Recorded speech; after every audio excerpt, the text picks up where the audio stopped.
நினைவுகள் திரும்ப வந்துவிட்டன. ஆனால் உண்மையான சோதனை இப்போதுதான் தொடங்குகிறது. பௌர்ணமி நிலவின் கீழ் மாயைகள் நிரம்பிய நீலிமலைக்குள் நந்தா மற்றும் அவரது நண்பர்கள் நுழைகின்றனர். கண்ணால் காண்பதும் போய் காதால் கேட்பதும் புதிர். அங்கே ஒலிக்கிறது ஒரு மர்மக்குரல். கடைசி சோதனை ஆரம்பமாகிறது.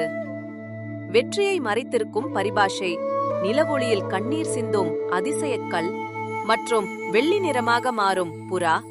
இவர்கள் தேடும் நீல சஞ்சீவினி உண்மையிலேயே கிடைக்குமா, அல்லது நீலிமலையின் மாயை இவர்களை முழுவதும் விழுங்கிவிடுமா? மர்மம், சோதனை, நிலவொளியின் ரகசியம். அவர்கள் ஒளியை பின்தொடர்ந்து செல்கிறார்கள். உருட்டும் கண்களுடன் ஒரு ராட்சத உருவம் நிற்கிறது. அங்கே வழியில் ஒரு பாழடைந்த மண்டபத்தை அடைகிறார்கள். அந்த மண்டபத்தின் வாசலில் இந்த வாசலை கடக்க நினைப்பவர்கள் தங்கள் உள்ளம் உண்மையானதா என்பதை நிரூபிக்க வேண்டும்.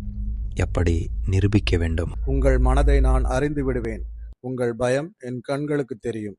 எனது கேள்விக்கு சரியான பதில் சொல்லுங்கள். உண்மையான பதில் என்றால் கதவு தானாக திறக்கும். அந்த கேள்வி ஒரு உணர்ச்சி சார்ந்தது. நீங்கள் யாரை இழந்ததால் உங்கள் பயணம் தொடர்கிறது?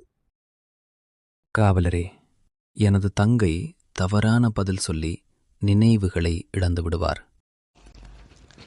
நந்தா, நாம் இந்த விளக்கின் புதிரை தீர்க்க வேண்டும். அங்க பாருங்க, அந்த விளக்கோட வெளிச்சத்துல ஏதோ எழுதியிருக்கு. அதை நான் படிக்கிறேன், எல்லாரும் கேளுங்க.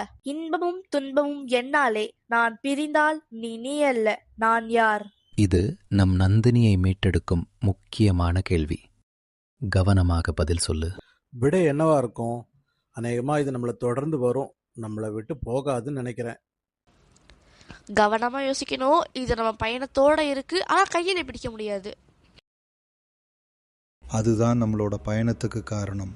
நிம்மதியை மீட்டெடுக்கும் நம் முயற்சியே. விளக்கின் ஒளி திடீரென்று வேகமாக சுழல்கிறது. அதன் மையத்தில் ஒரு சிறிய வட்டம் சுழண்டு வரத தொடங்குகிறது. நீ உண்மையை கண்டாயா? நினைவுகள் வழிகாட்டும். இப்போது தங்களது தோழி நினைவுகளுடன் மீண்டும் வருவாள். எனக்கு என்ன நடக்குது? நந்தினி, உனக்கு நினைவு வந்துருச்சா? இப்போதுதான் பயணத்தின் உண்மையான திருப்பும் ஆரம்பிக்கிறது. மாலை நேரம். சூரியன் அஸ்தமித்துக் கொண்டிருந்தான். அந்நேரத்தில் அனைவரும் நீலிமலையில் இருக்கும் ஒரு புல்வெளியை அடைந்திருந்தனர். இது என்ன ஒரு சமவெளி மாதிரி இருக்கு, இங்க மரங்கள் எதுவுமே இல்லையே. நந்தினி, நீலிமலை முழுவதும் மாயங்களால் நிறைந்தது. இங்கு கண்ணால் காண்பதும் காதால் கேட்பதும் கூட பொய்யாக தோன்றும். இன்றுதான் பௌர்ணமி. நாம் அந்த சஞ்சீவி மூலிகை எடுக்க வேண்டிய நாள். ஆனால் இந்த புல்வெளியில் நாம் எப்படி தேடுவது? அதோ பாருங்கள், பௌர்ணமி நிலவு உதிக்கிறது.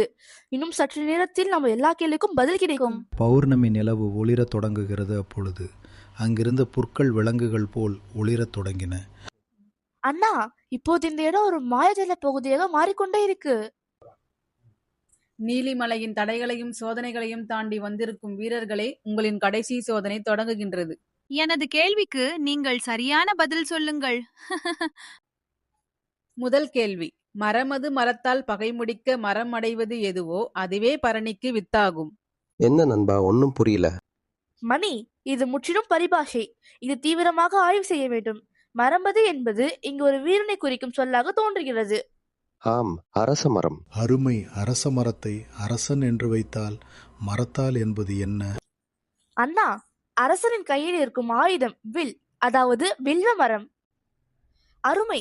அரசன் வில்லினால் பகைவனை முடித்தால் பெறுவது வெற்றி. பரணி என்னும் பாடல் வெற்றி பெற்ற வீரனுக்கு போர்க்களத்தில் பாராட்டப்படும் பாடலாகும்.